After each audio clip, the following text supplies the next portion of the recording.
Que bom que você está aí, Deus te abençoe. Eu quero te conduzir a pensar hoje no capítulo 5 desse livro. Para quem está nos acompanhando, tanto aqui no presencial, e você que depois vai assistir esta mensagem, nós estamos aqui falando sobre este livro, A Isca de Satanás. Hoje nós vamos estar fazendo referência ao capítulo 5, que tem como título Como Nascem os Errantes Espirituais.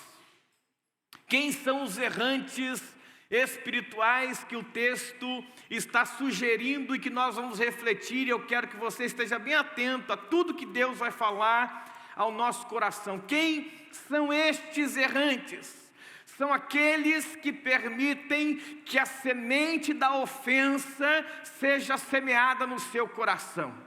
Quem são os errantes? São aqueles que são ofendidos e, sendo ofendidos, se afastam de Deus. Procuram uma alternativa e um caminho diferente. Sendo assim, a mágoa, o machucado da ofensa que o afasta de Deus, dá um desejo amargo na sua boca de se livrar do mal, se vingando. E é isso que eu quero nesta noite convidar a pensar e a sair daqui talvez tomando uma decisão: eu não mais desejarei a vingança. Por isso o tema: não alimente a vingança. Olha o que diz a palavra de Deus em 1 Samuel capítulo 24, eu quero que você leia comigo, o destaque está no versículo 6 e 7, eu vou estar usando a versão NVI, e o texto diz assim: E então disse a seus soldados: que o Senhor me livre de fazer tal coisa ao meu Senhor, de erguer a mão contra ele, pois é ungido do Senhor. Com essas palavras, Davi repreendeu os soldados e não permitiu que atacassem Saul. E este saiu da caverna e seguiu o seu caminho. Aqueles que estiveram no quarto estudo viram a ofensa que Davi recebeu de Saul, aquele que foi considerado pelo próprio Davi como pai, aquele que era referência, mentor de Davi. E nesse momento, Davi ele nos ensina que não está em nossas mãos a vingança.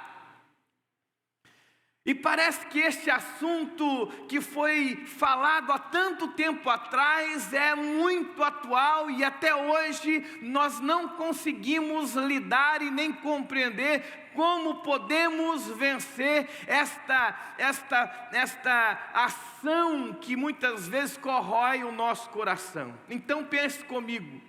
Quando nós compreendemos que a ofensa, ela gera uma ferida na alma, e se nós permitirmos que essa ferida cresça e crie raiz nas nossas vidas, nós abrimos uma porta. É isso que o capítulo 5 do livro Isca de Satanás diz. Nós abrimos uma porta, nós deixamos uma brecha entreaberta, e é neste espaço que Satanás entra e se utiliza da sua dor, da sua fraqueza, e começa a te usar como um veículo para os seus planos. Atenção! Nós temos dito aqui desde o primeiro estudo, o diabo é estrategista. Ele quer oportunidades, ele quer entrar de forma sorrateira, desapercebida, ele quer montar uma armadilha dentro de você e assim te usar. Se você está ferido, será usado também para ferir. Nós vimos no estudo passado que Davi ele foi injustiçado pelo rei Saul, foi perseguido, foi caluniado, e por isso, diz o texto, Davi fugiu. Davi foi para o deserto, e lá no deserto ele encontrou uma caverna solitária e quis se esconder ali, corroendo, remoendo a sua dor. Quantos de nós agimos assim? Quando somos ofendidos, magoados, machucados, nós queremos nos esconder, nós queremos nos acuar, nós queremos ficar ali dentro de uma caverna escura, achando que estamos protegidos do mal, ou até mesmo fugindo da realidade tão dolorida. Achamos que a solidão, ela nos oferece a cura. Muitos feridos, diz o texto, do exército foram até Davi, se uniram a Davi. Muitos marginalizados procuraram estar com ele, e neste momento de dor e perseguição, um exército agora de feridos e machucados estão próximos do rei, ou do futuro rei de Israel, que está ferido, ofendido e machucado. Preste atenção. O que esse texto tem a ver comigo e com você? Muito cuidado, então, em perceber que nos momentos que somos feridos e ofendidos, pessoas semelhantes a nós se unem à nossa dor. Cuidado! Cuidado quando você se sente ofendido, magoado, machucado, e pessoas se unem a você neste momento e te apoiam, porque eles se identificam na dor que você está sofrendo, eles se aproximam. E qual é o problema, pastor? Isso vai potencializar um sentimento terrível, o sentimento da vingança.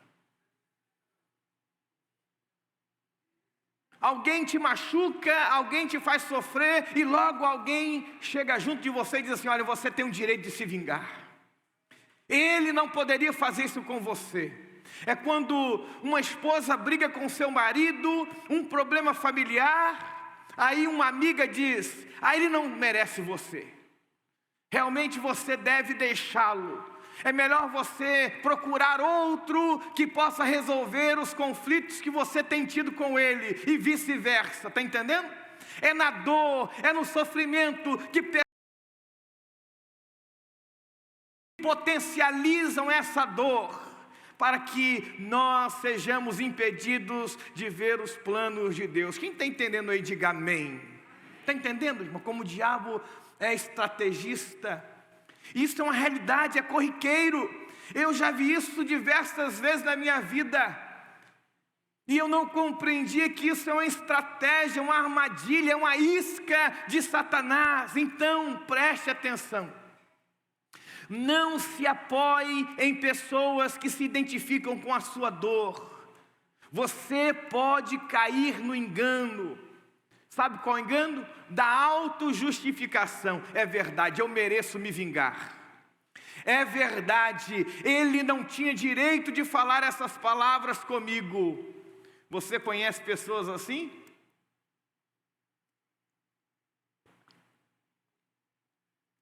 Eles colocam mais lenha no fogo. Ela não te merece. Tem muitas outras mulheres por aí que podem te ajudar mais, ela não te ajuda. Ele não é uma pessoa que realmente encaixa com os seus sonhos. Existem outros homens e outras realidades mais favoráveis a você. Você está ofendida. E aí você cai num risco de dar ouvido e achar: realmente eu posso dar o troco. Quantas mulheres traídas que disseram: eu vou dar o troco, porque alguém diz: você merece, você pode fazer isso. Ele não fez, pague com a mesma moeda. Meus irmãos, isso é libertador, em compreender que quando você sofre, quando você sente dor, quando você é ofendido, quando você é caluniado, quando as pessoas te enganam, e você no meio da tristeza olha para o lado e vê um monte de gente dizendo para você: vai lá passar limpo, bobo. Alguns vão ao extremo, compram a arma. Quantas histórias que nós já ouvimos assim na televisão? Um marido que atropelou uma mulher que ele ficou casado há mais de 20 anos. Ele pegou o carro, E ele viu aquela mulher que ele viveu há 20 anos, e ele acelera o carro e atropela aquela mulher, e uma câmera filma aquilo ali. Eu fico pensando, será que alguém já tinha se aproximado desta pessoa e diz assim: olha, você tem um direito, ela merece, você tem que se vingar sim, ela não tinha um direito, e aí você se auto-justifica sua atitude tão cruel. Pare de ouvir pessoas que apoiem a sua reivindicação, de dar o troco. Pare de ser estimulado por pessoas que dizem: você tem o direito. Davi nos ensina o mesmo, irmãos. Fugitivo, desanimado, ele sabia que a sua força vem de Deus. Davi estava numa caverna escura, Davi estava sozinho, daqui a pouco vai chegando gente, vai chegando gente, vai chegando gente. Tem um exército de marginais agora, de gente triste, de gente ofendida, de gente machucada, e olha para Davi e diz: Davi, nós estamos aqui, nós vamos lutar a sua guerra. Ah, meu Deus do céu! Era tudo que um ofendido precisa, alguém que lute a sua guerra.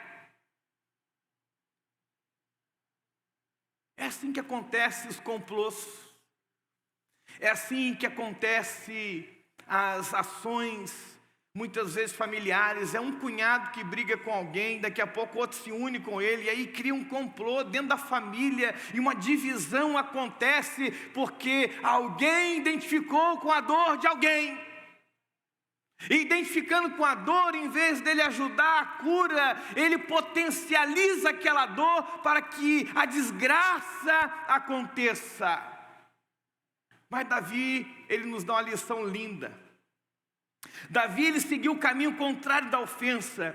Em vez de ser estimulado à vingança, lembra do seu amigo Abissai? Ele fala assim: Davi, nós temos a espada, Saul está desprotegido, deixa que eu mesmo enfio a espada até o chão, diz o texto.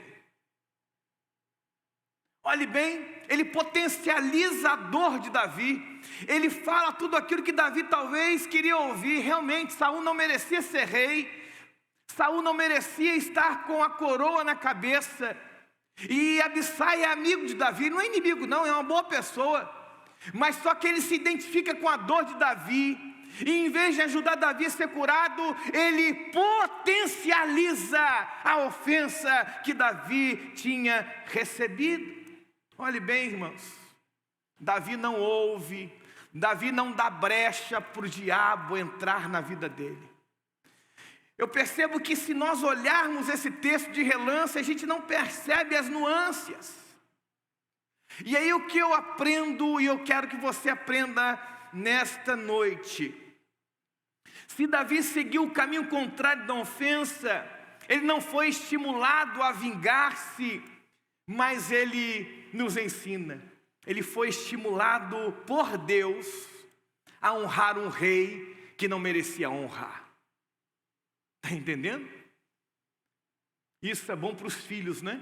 Que muitas vezes dizem que o pai não foi suficiente bom para a vida dele, ou que uma mãe não supriu de forma tão plena aquilo que ele necessitava. Davi ensina que Saul não merecia, mas Saul era o rei, Saul era o líder, e então deveria ser honrado. E quando Davi honra o rei Saul, que estava perseguindo ele ensina para todo aquele exército de marginais que a honra é um pilar de um homem de caráter. Está entendendo? Ele inverteu os valores da vingança. O que eu aprendo? É quando eu estou sofrendo, é quando eu estou sentindo a dor da ofensa, e a dor da ofensa é legítima, irmãos. É ou não é? Alguém que conta uma mentira sobre você, é legítimo você chorar, é legítimo você sentir dor, é legítimo você ter raiva. Mas isso não te dá o valor, ou melhor, a condição de realmente exercitar todo esse sentimento. Porque na hora da dor, alguém pode chegar perto de você e dizer assim: olha, não, você não merece, você não deveria estar sofrendo tudo isso. E então Davi, ouvindo essas palavras, diz: eu honro ao meu Deus. E o meu Deus me diz para honrar este homem que é rei de Israel, e o nome dele é Saul, e eu vou honrá-lo até a sua morte. E se você perceber, capítulo 2 e 3, quando Saul morre, Davi não se alegra, Davi não celebra, Davi honra Saul até em sua morte. Por quê? Porque Davi orou. Davi, em vez de ficar buscando um ouvido para ele reclamar, ou uma pessoa para apoiar, talvez Davi poderia olhar agora à volta daquela caverna e dizer: olha quantos apoiadores que eu tenho, eu devo estar com a razão mesmo. Tem gente que precisa só de 2, 3 para criar um tumulto, para criar uma baderna. Tem gente que precisa só de uma pessoa falando no seu ouvido: ó, vai lá e quebra tudo, vai lá e destrói tudo. Davi tinha um exército de marginais à sua volta, e Davi, em vez de ser influenciado por eles, Davi diz: eu estou aqui para honrar o meu Deus. E quando eu honro o meu Deus, eu tenho que honrar o meu líder aqui na terra, mesmo que ele seja uma pessoa que não mereça honra, porque Saul não merecia honra. Ele orou, pediu força, e com isso ele incentivou todos aqueles homens a confiar no Senhor. Irmãos, eu acho muito lindo isso, porque era muito mais simples seguir o fluxo. Era muito mais simples ouvir aqueles homens ali e assim lutarem contra Saul, matar Saul, porque se você conhece a história, o rei ungido por Samuel era Davi e não Saul. Davi sabia que havia uma promessa sobre a sua vida, mas compreenda, a promessa de Deus sobre a sua vida, ela só se realizará no tempo de Deus. E tem gente querendo atropelar o tempo de Deus, tem gente querendo seguir num lugar diferente que Deus não planejou. Está entendendo, irmão? Se Deus falou, Ele vai cumprir, amém? Mas deixa Deus no tempo dele. Davi nos ensina nesse texto, eu separei 3 coisas, de muitas coisas que ele nos ensina, não é? Primeiro, lealdade. Segundo, honra. E terceiro, altruísmo. Davi era leal a Saul, porque Saul era o rei de Israel. Mesmo sendo perseguido por Saul, Davi sabia, ele é o líder. E mesmo não merecendo ser honrado, eu o honrarei. Segundo, lealdade. Segundo, honra, quer dizer, ele dava mérito ao rei. Ele reconhecia o rei. Ele não tinha nenhuma vontade de matar o rei. Em terceiro, altruísmo. Ele não olhava para si, pelos seus interesses. Ele não ficava focando na sua dor. Tem gente que fica focando na sua dor. Ah, porque fizeram comigo. Ah, porque me excluíram. Ah, porque não me deram a voz. Ah, porque e porquê. E aí só olha para si. Davi não olhou só para ele. Ele olhou para que tudo aquilo que estava acontecendo era algo que Deus não tinha perdido o controle.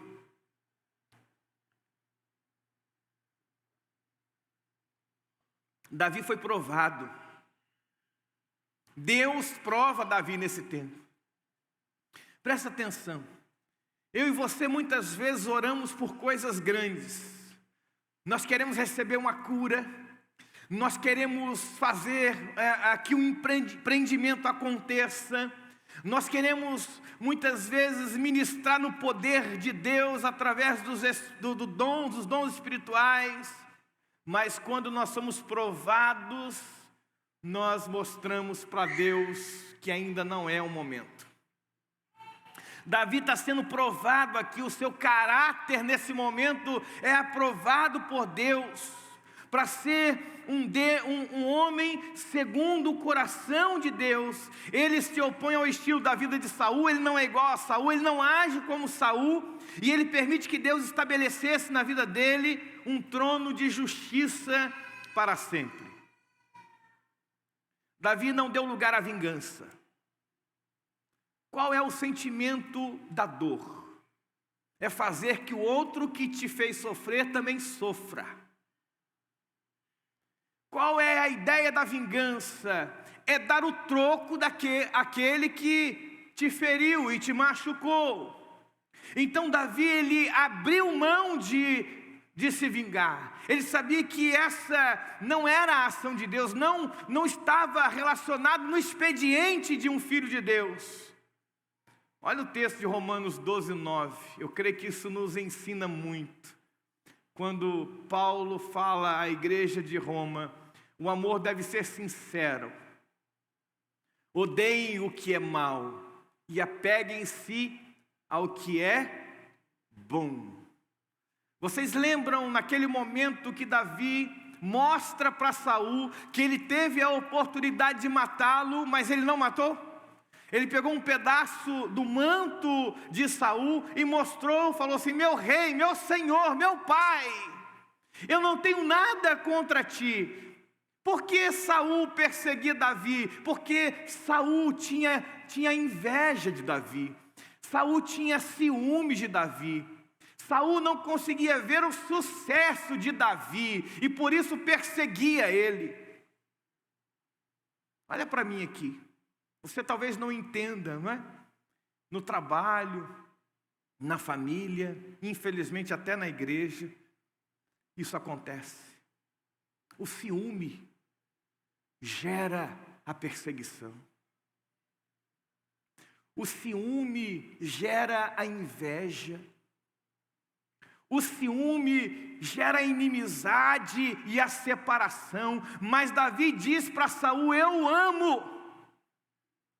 E aí eu quero parafrasear com Paulo em Romanos, porque Paulo fala para nós: olha, o amor deve ser sincero. Tem gente que fala assim: não, mas eu te amo, e logo depois te ofende de novo. Você conhece gente assim? Eu falei na terça-feira passada que muitas vezes a gente quer resolver um conflito familiar, uma questão talvez de irmãos, e olhamos no olho do outro, resolvemos, pedimos perdão, somos perdoados, abraçamos e falamos: eu te amo. E aí você, como Davi, ele achou: está tudo resolvido. Davi logo vai me chamar para o reino, vai me chamar para o meu posto lá no palácio real. Mas o que acontece logo em seguida? Saul começa a perseguir Davi e quer a morte de Davi. Sabe por quê? Saul não conhecia esse amor sincero. Saul não entendia que o amor, ele manda embora a maldade. Ele manda embora os olhos altivos, ele manda embora a língua que lança chamas de fogo.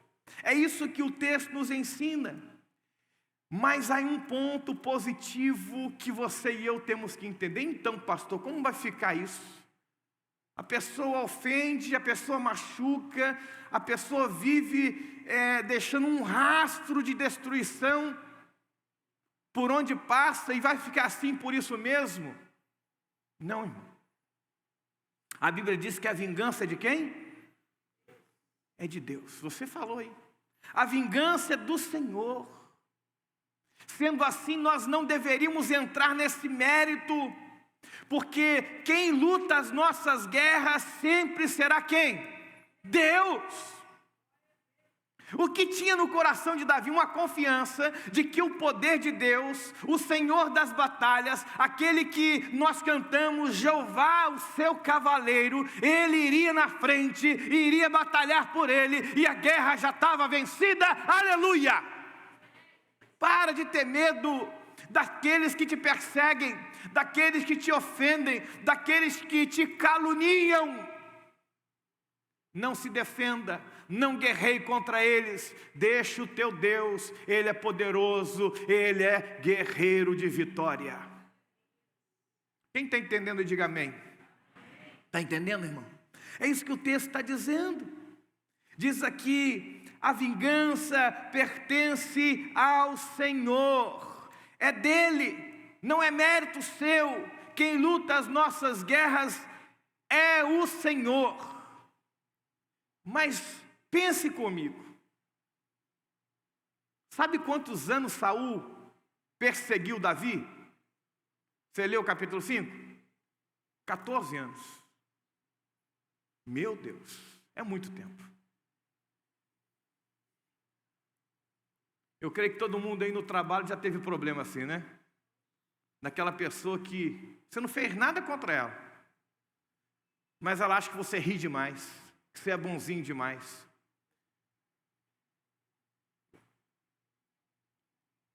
Que você é puxa-saco do chefe, que você é muito prestativo, que você faz tudo direitinho demais. Você pergunta: mas o que eu fiz contra essa pessoa que ela me persegue? Não é?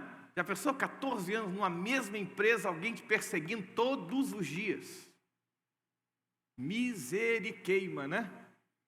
Não é fácil não.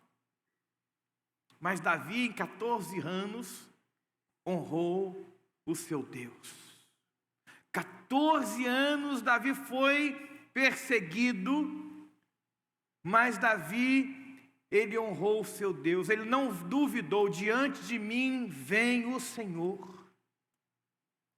Palavra de Deus para você. Os profetas diziam: eis que te digo, seja íntegro, confie na palavra, tenha fé, Deus vai te livrar do mal. Pode demorar, irmão. Você pode estar até confundido por um tempo. Meu Deus, e uma coisa que acontece, eu falo para você que já aconteceu comigo, de você estar sendo talvez ofendido e você perguntar: será que eu estou fazendo algo para ser ofendido? Porque você fica muitas vezes pensando nisso. Porque como alguém pode perseguir você de forma aleatória, sem nada, você não fez nada? Não é? Eu penso sempre assim: como assim? O que eu fiz? Agora, se você mantém a sua integridade diante de Deus, irmãos, não tenha medo, mantenha confiante, e Deus honrará a sua fé. É isso que o texto mostra para nós. Então, não justifique-se dizendo assim: olha, a minha intenção é a verdade. Eu já ouvi isso muito. Pessoas que provocaram situações terríveis na vida de outras pessoas, e aí dizem assim: não, mas a minha intenção foi boa. Aí eu lembro daquele ditado que minha mãe, com a sua sabedoria platônica, ela dizia: o inferno está cheio de boa gente,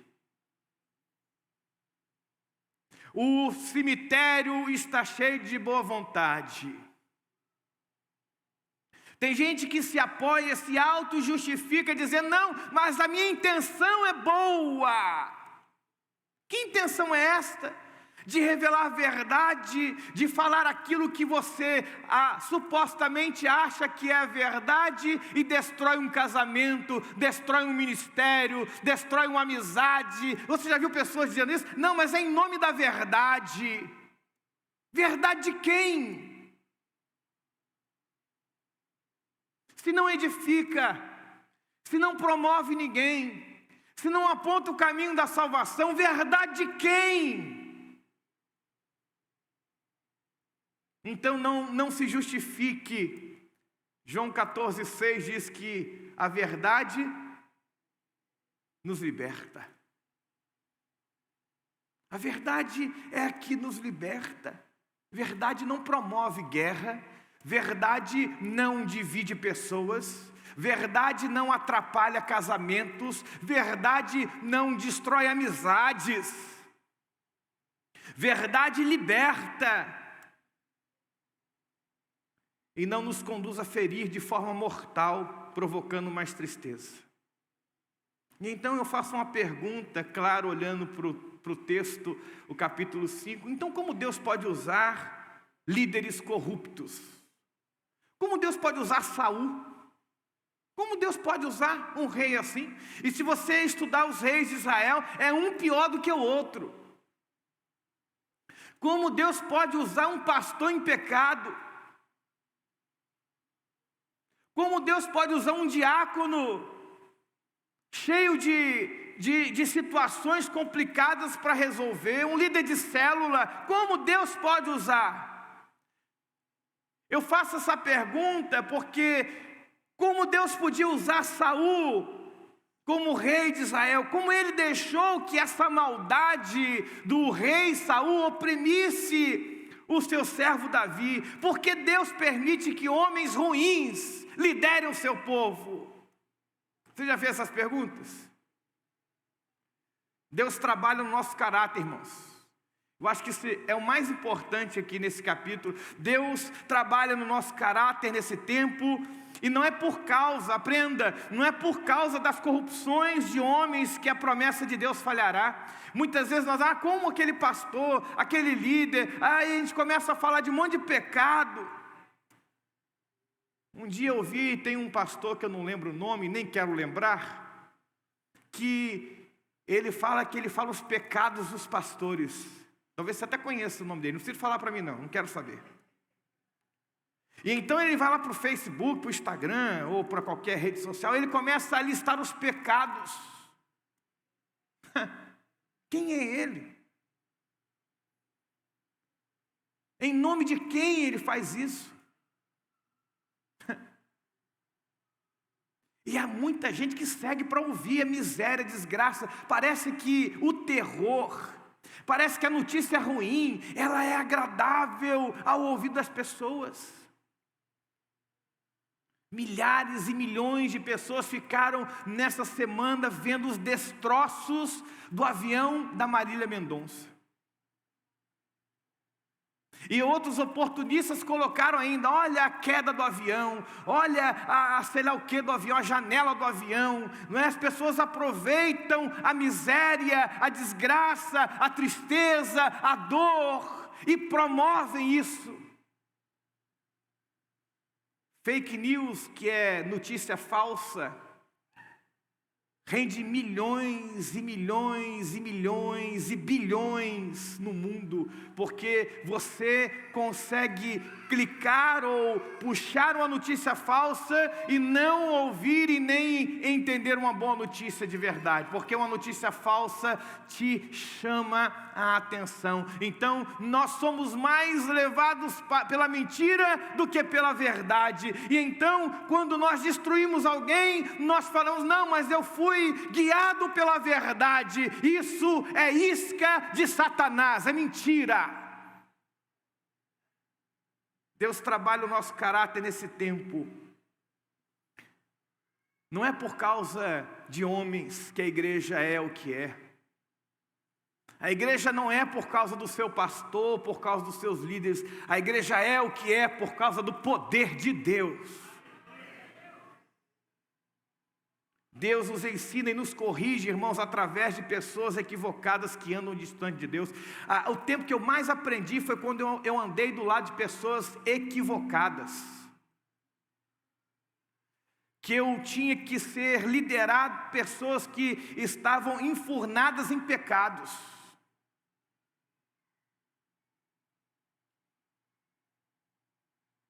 Sabe por quê? Você vê aquilo que você não deve fazer.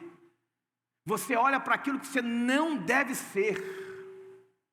Em vez de ficar chorando, em vez de ficar reclamando, em vez de ficar murmurando, nós somos talhados no caráter. Se você trabalha com alguém mau caráter, olhe para ele e deixa Deus trabalhar com você.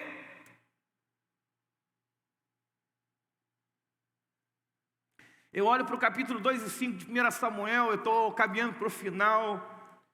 E nós vamos ver um profeta corrupto, Eli, né? Muitas vezes a gente fala só dos filhos de Eli, mas Eli era corrupto. Eli era uma pessoa que realmente estava longe de Deus. Ele tinha 2 filhos, lembra? Era Ofni e Finéias, que também eram sacerdotes, mas eram mais corruptos que o pai dele. A maioria de nós aqui ou em outras igrejas, o que nós faríamos? Mudaríamos de igreja. Não, o pastor, E os auxiliares, eles são pecadores imundos. A maioria de nós faríamos isso hoje. Ficaríamos ofendidos por tanta concessão de pecados, pelo estilo de vida imoral que eles adotavam, mas nós lemos a Bíblia e vemos um jovem Samuel que servia Eli. Olha o que diz a Bíblia no texto 1 Samuel 3:1, na parte A. O menino Samuel ministrava perante o Senhor sob a direção de quem?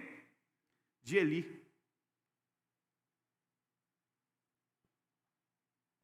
Enquanto eu e você talvez saíssemos dessa igreja, Samuel se mantém fiel a Deus e honrando um líder que não merecia honra.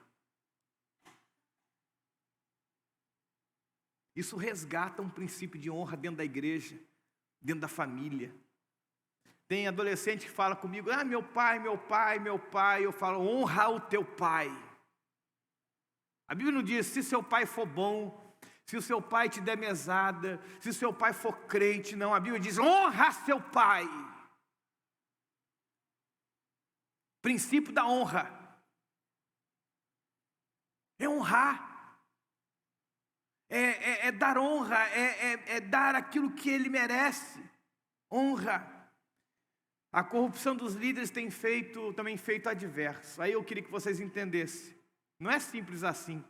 Olha 1 Samuel 3:1 na parte B. E naqueles dias, raramente o Senhor falava e as visões não eram frequentes. Eu gosto desse texto porque esse texto revela esse século. Nós nos acostumamos como Eli em não ouvir mais a voz de Deus. Lembra quando Samuel, ele ouviu a voz de Deus chamando ele? E ele vai até Eli e fala, Senhor, Senhor, o que tu queres? Aí ele fala, não, vai dormir, é coisa da sua cabeça. Aí na terceira vez, quando ele vai ali de novo, Eli talvez tenha assim uma lembrança passageira. Olha, é verdade, Deus falava comigo. Deus, ele tinha algo sempre a falar comigo. Aí ele fala, Samuel, quando ouvir essa voz, diga assim, eis-me aqui, o teu servo ouve. Está entendendo? Nós não ouvimos Deus, não é porque Deus não está aqui, não.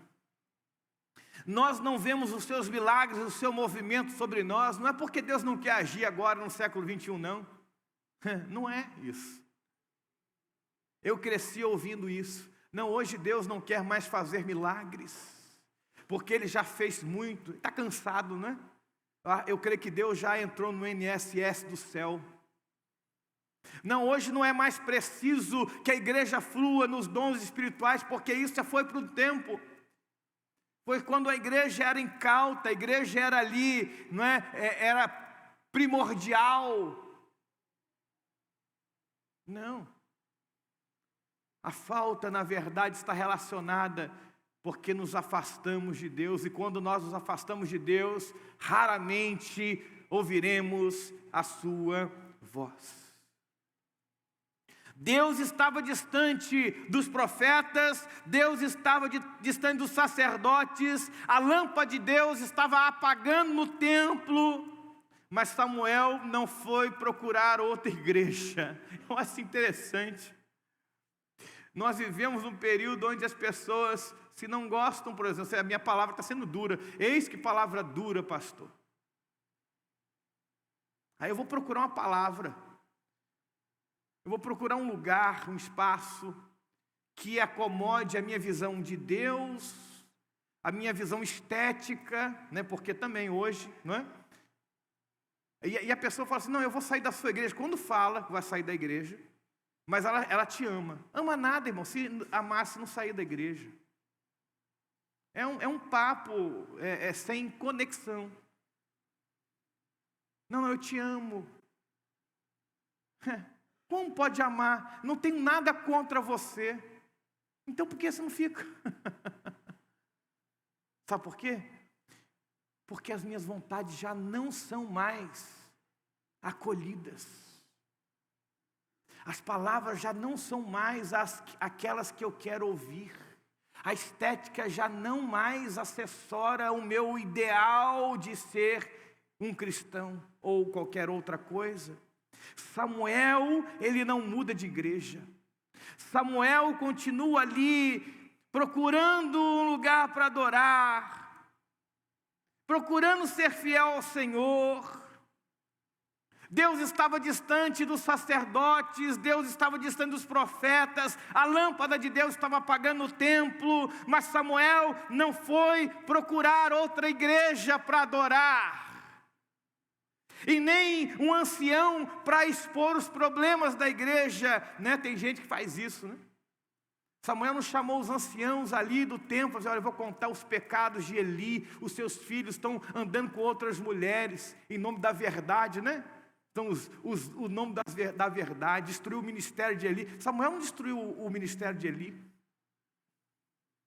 Todo mundo sabia, todo mundo reconhecia, todo mundo, né, dizia pela rua que os filhos de Eli eram corruptos. As pessoas olhavam para Eli, gente, diz a Bíblia que Eli tinha um ventre búdico. Está lá na João Ferreira de Almeida. Quem sabe o que é ventre búdico? Barrigudo, circunferência longa, ventre búdico, diz o texto da João Ferreira de Almeida. Na NVI diz barriga grande, cintura larga. Mostra que ele mesmo não cuidava de si. Era um sacerdote que não tinha disciplina. Por isso que os seus filhos roubavam do Senhor e andavam pelas ruas tomando as mulheres dos outros. Tudo tem uma rotina, né? Tudo tem uma direção, tudo tem um caminho, mas Samuel estava ali. Ele não formou uma comissão de líderes para tirar Eli do templo. Samuel continua ali, servindo a Eli.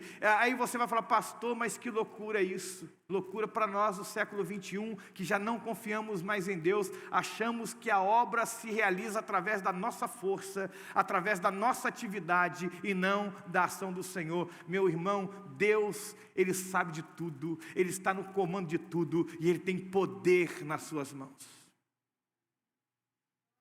Outro destaque que eu quero fazer rapidamente: a igreja não é lanchonete. Tenho 10 minutos para encerrar. Hoje, as pessoas ficam procurando o melhor lanche da cidade, onde abriu a melhor hamburgueria, qual é a maior e melhor pizzaria.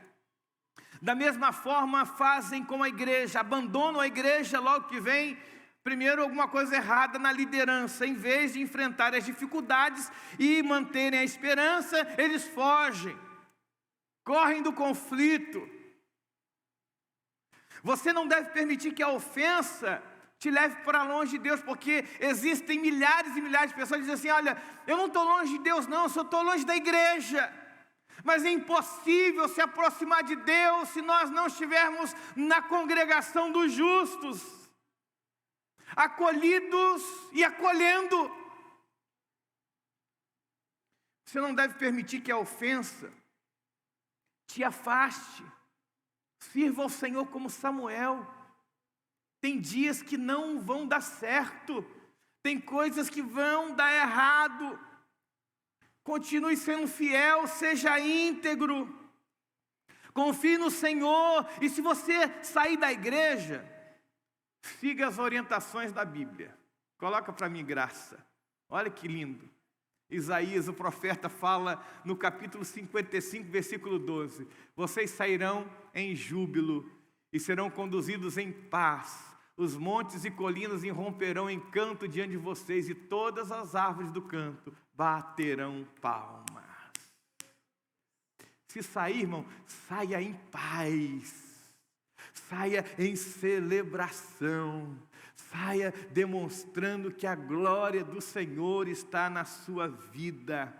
Muitos se enganam dizendo que não estão ofendidos, mas na verdade saem à procura de outra igreja, como se fosse uma lanchonete. Eu vou procurar onde tem um sanduíche mais gostoso. Não são vocês que escolhem a igreja. Não são vocês que escolhem a igreja que querem frequentar. Você achou que era, né? Não é. Eu vou te explicar que não é. É Deus que faz isso. E vou dizer para você, você está aqui porque Deus te trouxe você para cá. E você precisa entender isso, porque isso é um sentimento de família. A igreja não é a instituição, a igreja não é o lugar, a igreja é a conexão de pessoas. Aí criamos raízes. Olha que coisa linda o texto de 1 Coríntios 12, versículo 18. De fato, Deus dispôs cada um dos membros do corpo segundo a sua vontade. Então é pela vontade de Deus que você está aqui. Você pode dar um aleluia? É pela vontade de Deus que você faz parte dessa família. Você pode dar glória a Deus? Você não está aqui por acaso não, meu irmão, minha irmã. Foi Deus que te trouxe aqui. Foi Deus que te atraiu aqui. Então crie raízes. O vento vai soprar? Vai surgir problemas? Vão surgir, mas nós entendemos que por Deus e pela força dEle, nós seremos mais do que vencedores. Próximo, perigoso engano. O grande risco de ofensa é permitir que outros aumentem o poder devastador que ela opera. Pessoas que parecem amigas, mas alimentam a sua insatisfação. Isso acontece toda hora. Existem pessoas que têm um radarzinho, igual antena de formiga. Ele olha e percebe que tem alguém que está desanimado, que não está satisfeito. Então ele chega perto de você e começa a alimentar a sua insatisfação. E aí coloca mais fogo na fogueira, ou melhor, coloca mais lenha na fogueira. E quando nós olhamos para a Bíblia e aprendemos a não deixar que qualquer pessoa coloque lenha na fogueira, eu quero que você veja comigo Provérbios capítulo 26, versículo 20, que diz: sem lenha, o que acontece? A fogueira se apaga. Sem o caluniador, morre o quê? A contenda, irmão. E a gente tem mania de dar bola para esse pessoal que gosta de colocar lenha no fogo. A gente tem mania de dar voz ao caluniador. Isso não acontece toda hora? Acontece em todos os lugares da sociedade. Sabe por quê? Nós damos o marketing para quem gosta de pegar a lenha e jogar no fogo. Nós gostamos de emprestar o ouvido para o caluniador. E a gente tem uma mania de achar que as pessoas nos procuram porque elas nos respeitam. Não, ela gosta daqueles que ouvem. E se você ouve uma fofoca e fica caladinho, ele fala assim: ali é um ouvido que sustenta o meu queixume, a minha angústia. Se você ouve sobre alguém e fica quietinho, essa pessoa vai te procurar sempre. E aí você pode até achar assim que você é uma pessoa muito honrada, que ela te procura. Nada, é você que ouve e não fala nada. Você ouve qualquer aberração e diz: eu só ouvi.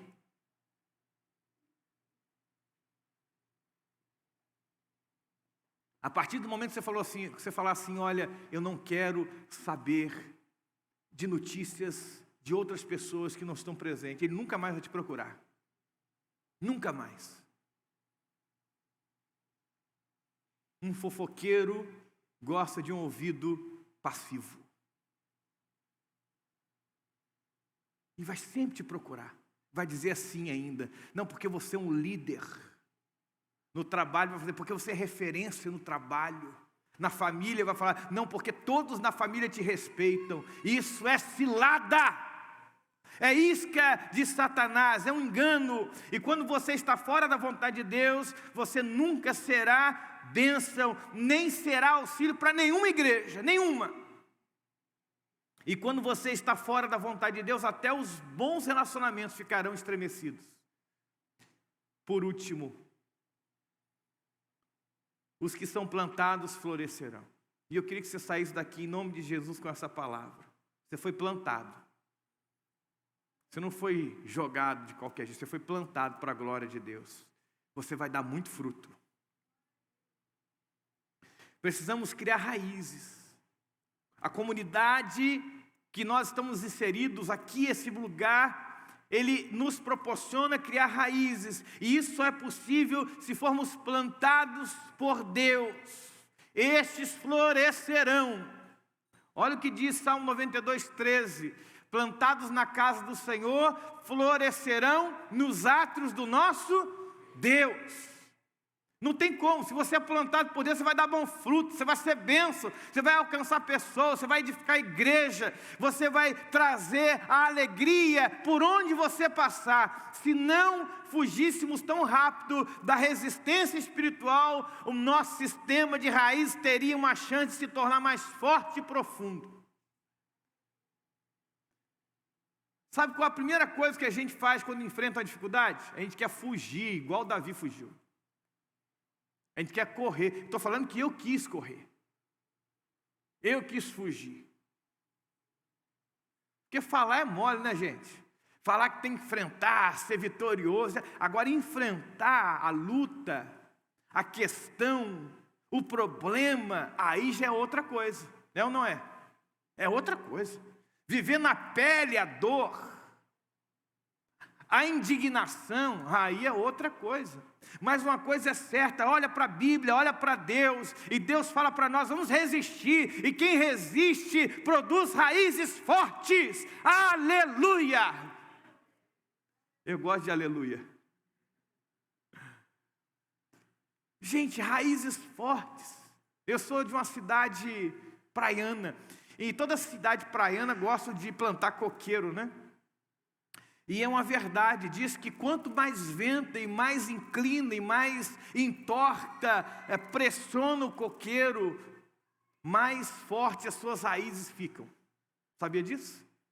Por isso que você vai em algumas praias, o coqueiro está assim, né? Muitas vezes assim. Porque o vento foi tão forte contra ele, mas ele não cai, ele continua firme. E quanto mais o vento sopra, quanto mais o vento pressiona, mais raízes crescem.